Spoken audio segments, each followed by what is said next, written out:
और बिल्कुल अब आइए आपको आज़ादी के सफ़र की ओर लिए चलते हैं। और जैसा कि आप जानते हैं कि आज़ादी के सफ़र में हम आपको उन महान शहीदों, उन स्वतंत्रता सेनानियों से रूबरू कराते हैं जिन्होंने भारत की आज़ादी के लिए अपना सब कुछ न्यौछावर किया। तो भारत के स्वाधीनता संग्राम के लिए 17 मई यानी कि आज की जो तिथि है उसकी क्या कुछ महत्ता है। आज दरअसल सालाबाई संधि की वर्षगांठ है।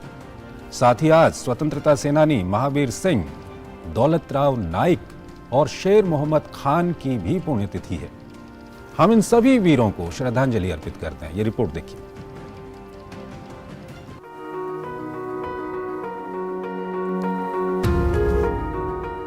आज सालबाई संधि की वर्षगांठ है। सालबाई संधि से प्रथम अंग्रेज मराठा युद्ध समाप्त हुआ था। उस संधि पर 17 मई 1782 को ब्रिटिश ईस्ट इंडिया कंपनी और मराठों ने हस्ताक्षर किए थे। सालबाई मध्य प्रदेश के ग्वालियर जिले में है। मराठा शासक महादजी सिंधिया ने अक्टूबर 1781 में अंग्रेजों के साथ समझौता किया। इसके तहत सिंधिया संधि के बारे में पूना काउंसिल के साथ बातचीत करने के लिए सहमत हो गए। संधि की शर्तों के अनुसार अंग्रेजों ने महाराष्ट्र का द्वीप सालसेट अपने पास रख लिया और महादजी सिंधिया को यमुना के पश्चिम में अपने सभी क्षेत्र वापस मिल गए। दोनों पक्षों ने दक्षिण भारत में युद्ध के दौरान जीते हुए एक दूसरे के क्षेत्र लौटा दिए। सालबाई की संधि भारत में इंग्लैंड के शासन के इतिहास में क्रांतिकारी मोड़ साबित हुई। अंग्रेजों को वैसे तो केवल सालसेट द्वीप ही मिला, लेकिन इस संधि से सिद्ध हो गया कि भारतीय शासक मिलकर कार्य नहीं करते और यहाँ तक कि मराठा शासकों में भी मतभेद है। इससे अंग्रेजों की हिम्मत बढ़ी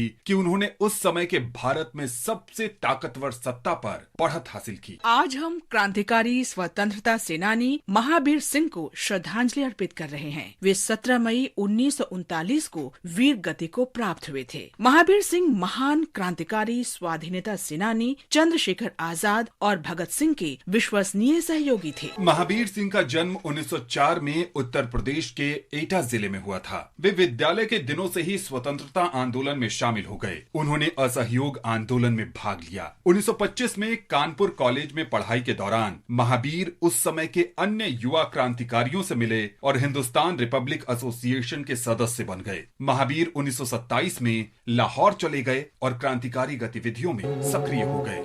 सैंडर्स हत्याकांड के संबंध में महावीर को गिरफ्तार कर लिया गया और द्वितीय लाहौर षड्यंत्र केस में उन पर मुकदमा चलाया गया, जिसमें भगत सिंह, सुखदेव और राजगुरु भी आरोपित थे।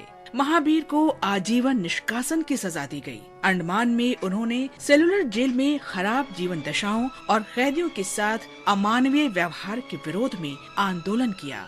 उन्होंने अपने अधिकारों के लिए भूख हड़ताल कर दी और इसके बाद क्रूरता का दंश झेलते हुए 17 मई 1939 को महावीर का निधन हो गया। आज हम स्वाधीनता सेनानी दौलत राव नाइक को भी श्रद्धांजलि अर्पित कर रहे हैं। ब्रिटिश पुलिस ने 17 मई 1879 को उनकी हत्या कर दी थी। दौलत राव रामोशी ग्रुप के सक्रिय सदस्य थे, जिसकी स्थापना महान मराठी स्वाधीनता सेनानी वासुदेव फड़के ने की थी। दौलत राव नाइक महाराष्ट्र के सतारा के थे। वे 1879 में बलवंत फड़के के रामोशी रिवोल्यूशनरी ग्रुप में शामिल हुए। उन्होंने क्रांतिकारी गतिविधियों के लिए ब्रिटिश कारोबारियों से धन जुटाने के कई अभियानों में भाग लिया। दौलत राव 17 मई 1879 को तालेगांव में ब्रिटिश पुलिस की गोली से मारे गए। हम शहीद शेर मोहम्मद खान को भी याद कर रहे हैं। उन्होंने 1857 में भारत के प्रथम स्वाधीनता संग्राम में हिस्सा लिया था। शेर मोहम्मद खान ने संपत्ति और हथियार कब्जाने के लिए ब्रिटिश ठिकानों पर हमलों के उद्देश्य से स्वाधीनता सेनानियों का समूह बनाया।